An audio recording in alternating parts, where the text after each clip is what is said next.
tout ce qui s'est passé en Afrique ne se passe nulle part. Le continent africain est le continent encore d'aujourd'hui de tous les fantasmes et toutes les choses négatives que les gens ont envie de nous envoyer. Personne ne nous perçoit comme des êtres humains ayant droit au bonheur, ayant droit à une vie digne.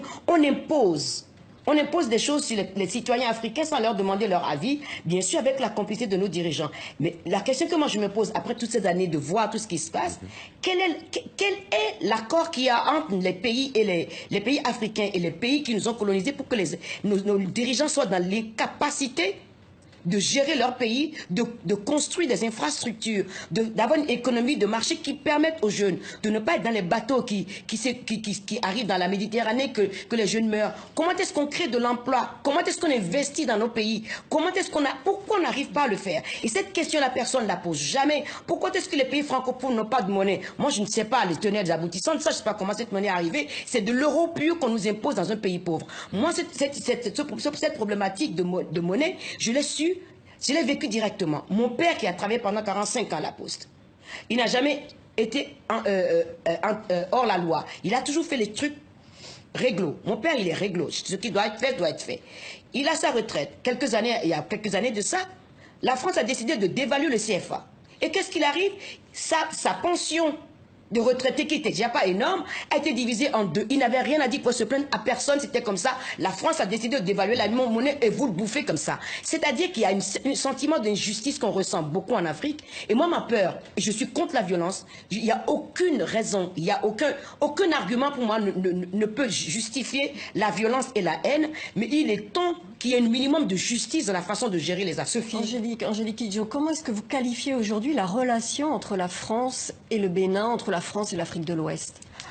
On est tous dans une relation pas d'égalité. On ne parle pas d'ego à ego. Parce que, bon, mais si on parlait d'ego à ego, moi, j'aurais des comptes à demander sérieusement à tous les dirigeants des pays francophones de l'Afrique de l'Ouest. Parce qu'il n'y a rien qui est fait pour l'éducation, pour la route, pour la santé, pour les routes.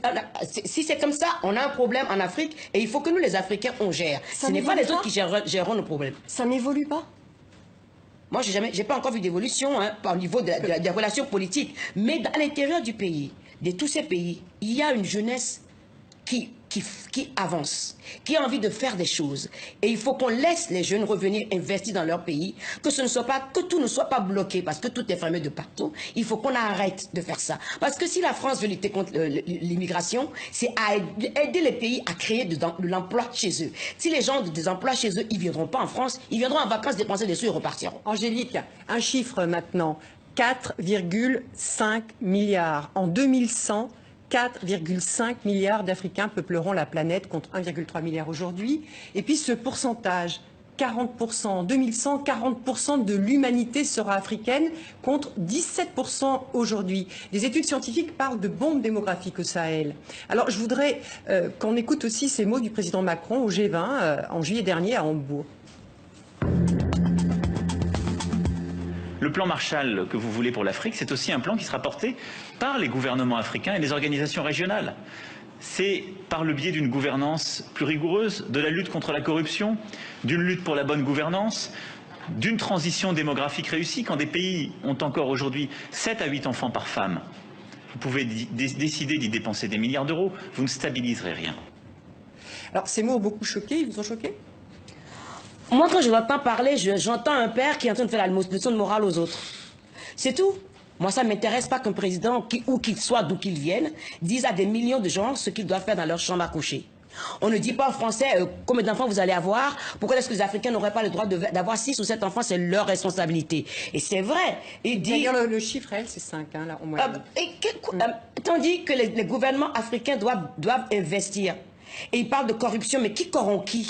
Qui finance la corruption? Il faut être franc. La corruption existe ici, existe aux États-Unis, dans tous les pays européens. Il y a la corruption. La corruption en Afrique nous empêche. La corruption est un vrai problème en Afrique. Hein. C'était d'ailleurs un des éléments du discours d'Obama quand il était à la. Mais je suis d'accord, je ne suis pas contre ça.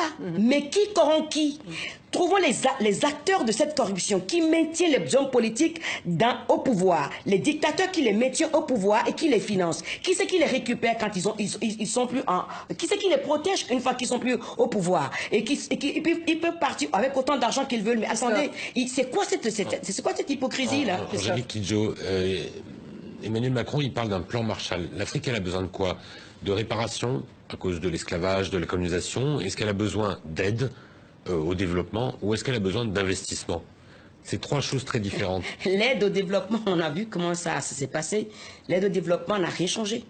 Parce que, moi je dis toujours, quand on va aider quelqu'un, si on ne respecte pas la personne qu'on va aider, l'aide n'est pas efficace. Quand on voit les Africains comme des pauvres à aider, sans leur demander ce qu'ils veulent, quand les autres organisations arrivent, ils font leur plan dans leur bureau, ici ils arrivent, les gens les regardent. Quand on est pauvre, qu'est-ce qui vous reste? Le respect de vous-même et votre dignité. Vous pouvez avoir des milliards, si les gens ne se sentent pas concernés par le dialogue qu'on peut avoir en tant qu'être humain et comment on travaille ensemble pour trouver une solution aux problèmes que nous avons et que c'est vous qui arrivez parce que vous êtes riche, parce que vous êtes européen, vous avez le complexe de supériorité, vous voulez nous dire ce qu'on a envie de faire, ça ne marche pas et ça n'a pas marché depuis 50 ans, ça ne marchera jamais. Point. Ça, c'est une chose. Investir. Moi, d'abord, il faut déjà parler des dettes des pays africains. D'où viennent ces dettes-là? Et quand on commence à parler de dettes, on se rend compte que la corruption est liée à la dette. Donc, si on veut que les pays africains se développent, il faut qu'on change complètement notre relation avec les dirigeants. Ne plus les corrompre pour les maintenir en place, que ce soit les gouvernements occidentaux ou ce soit les grands groupes qui ne veulent pas payer d'impôts parce que les plus grandes compagnies françaises ou autres qui sont en Afrique, la plupart d'entre eux ne payent pas des impôts. S'il n'y a pas de revenus dans un pays, on ne peut pas investir dans l'éducation, on ne peut pas investir dans la santé. C'est-à-dire qu'il faut repenser complètement la dynamique entre les pays riches et les pays africains et poser les choses très clairement en disant tel gouvernement fait ça, on ne fait pas ça. Si j'ai l'impression d'entendre toujours cette rhétorique. Les gens sont corrompus en Afrique, mais ils sont corrompus pourquoi? Mais qui corrompt? Je voudrais revenir un petit peu sur le fond des propos d'Emmanuel Macron, parce que vous avez vraiment commenté quand même la forme. Vous-même, vous êtes partisane d'une meilleure éducation des filles, etc. Est-ce que vous n'admettez pas que un meilleur contrôle des naissances pourrait tout de même aider les gens à pouvoir se nourrir mieux? Et quand on observe aussi que, par exemple, c'est le Niger ou le Mali qui ont effectivement, là, du coup, 6 ou 7 enfants par femme, et qui sont en fait les pays les plus pauvres de la zone. Est-ce que là, il n'y a pas une corrélation? Alors, le Niger a de l'uranium. Pourquoi est-ce que cet uranium ne sert pas à développer le pays? Si le gouvernement du Niger n'est pas en cheville avec les pays qui ont besoin de l'uranium pour pas que les retombées servent au pays, on en est toujours là. Il faut avoir les moyens de ce qu'on dit. C'est pas, si vous allez dire à une femme ou à un homme de ne pas avoir 6 ou 7 enfants, il vous dira c'est pas votre problème. Mais il faut que les gens sentent d'eux-mêmes que ce n'est plus viable. Parce que s'il y a de l'argent qu'on investit dans un pays et que ça crée de l'emploi et qu'on a envie que sa vie soit meilleure, on se rend compte systématiquement qu'avoir 6 ou 7 enfants, ce n'est pas la solution pour avoir une vie décente. Ça, c'est une partie du problème. Il faut déjà que les pays qui ont des ressources, ces ressources-là puissent servir au pays. Et comment est-ce qu'on en arrive à ça? Aucun économiste m'a jamais répondu à ma question. Comment est-ce qu'un continent qui est le plus riche sur cette planète est le plus de pauvres? Parce que si l'économiste commence à me répondre à ça, on déconstruit tout et on revient toujours au pays à qui ça profite. Le conflit en République démocratique du Congo, les femmes qui sont violées, ce n'est plus le coltan, c'est le cobalt dont on a besoin pour les batteries, pour tout. Et pourquoi est-ce que ça ne finit pas ce conflit? Parce que si le conflit finit, tout d'un coup le prix du cobalt va augmenter. Et qui c'est qui va en profiter? Ce n'est pas les Africains, c'est toujours les Occidentaux qui en profitent. Donc, quelque part, il y a quelque chose qui ne fonctionne pas. Et tant que les pays riches ne prendront pas leurs responsabilités, ça ne marchera jamais. On peut mettre les présidents à la Cour pénale internationale de justice, ça ne marchera jamais parce que ceux qui sont les acolytes de ces dirigeants qui font ce qu'ils font, sont ici en Europe, ils doivent se retrouver sur les mêmes bancs que les autres.